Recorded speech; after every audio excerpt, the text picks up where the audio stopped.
मैंने अभी रिसेंटली एक वीडियो भी बनाई थी कि यूनानी एक कहावत है और वो कहावत ये है कि आपका महबूब या जो भी हो भी आपको जिसको पसंद करते हैं आप, अगर उसको ये लगता है ना कि आप उसके बगैर नहीं रह सकते, तो इसका मतलब ये है कि फिर वो आपसे ज़रा भी मोहब्बत नहीं करता। क्योंकि सारी मोहब्बत आप ही करते हैं और उसको मोहब्बत आपको करने की ज़रूरत ही नहीं पड़ती। तो ये वाला मामला होता है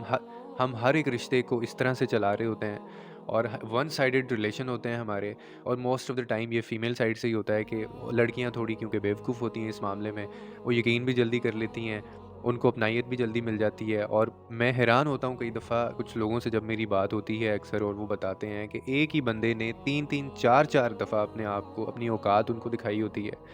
इतनी दफ़ा उसका जो बिट्रेयल है वो सामने आया होता है, उसके बावजूद हम लोग पता नहीं उन लोगों पे, उन्हीं सेम लोगों के ऊपर यकीन रख के हम लोग क्यों चल रहे होते हैं। मुझे ये बात आज तक समझ नहीं आई और इसमें मैं सारा कसूरवार ठहराऊँगा कि जो बंदा उनको बार-बार